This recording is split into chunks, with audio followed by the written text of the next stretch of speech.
way. The other thing to consider here, there are people behind the scenes in power, or at least people who have influence, and I'll throw Triple H in there, because Triple H is not the biggest Bret Hart fan. There are people who are not fond of Bret Hart, who may well want to see this thing flop. And so it'll be interesting to see what happens. You know, where Triple H is concerned, there's always been heat there with Bret Hart. And you get different stories from different people. Nobody knows for sure except Triple H what the deal is. Obviously, Bret Hart, for years, has had nothing but uncomplimentary things to say about Shawn Michaels and Triple H. In his book, which I highly recommend reading, he has nothing but bad things to say about Triple H. He doesn't think highly of him at all.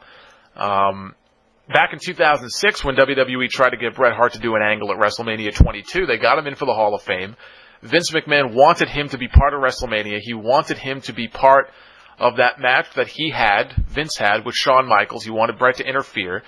And it would lead to a tag match at Backlash the next month where Bret Hart would team with Shawn Michaels, of all people, to take on Vince and Shane McMahon. Instead, Bret stuck to his guns and said, look, I'm coming in for the Hall of Fame. I don't even want you to pay me for it like you pay all these other guys. I'm going to show up. I'm going to accept my award. I'm going to give my speech. I'm going to say my goodbye, and I'm going home the next morning. And that's exactly what happened. And there was apparently some sort of standoff between Bret and Vince at the airport the next day because Vince thought he could convince Bret to stay, and Bret said, fuck you, I'm leaving. Not in those words, but basically that's what he said. And so instead we had Shawn Michaels and God as tag team partners at Backlash, essentially a handicap match with Shawn against the McMahons. So back during that time when these plans were being formulated and Vince thought he might be able to get Bret to come in, I remember reading one story from a reliable source of a production meeting that took place prior to WrestleMania, where Vince McMahon was in a conference room with all the writers, and Triple H was there, of course, and Vince actually put Bret Hart on speakerphone.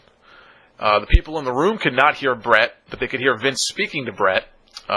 Vince, of course, throwing out these ideas, trying to convince Bret to do the match, trying to convince Bret to do the angle, and apparently Triple H, who usually when Triple H does not like or does not agree with something that Vince McMahon himself or somebody else is proposing in a writer's meeting, he has, a pretty good poker face. He doesn't show one way or the other whether, what his emotions are, what his real feelings are at that moment. And apparently this was one of the rare times that Triple H was just sitting there rolling his eyes, and you could tell he was not terribly enthusiastic about the idea of Bret Hart being brought in. Now, that was 3 years ago. Have things changed much in the last 3 years? I say no. But Vince McMahon still runs this company, no matter how much influence Triple H and Stephanie may have. Vince is still the man. And if Vince McMahon himself is going to be part of this angle leading into WrestleMania, you got to believe that Vince McMahon is going to want this thing to succeed, especially because his name is directly attached to it.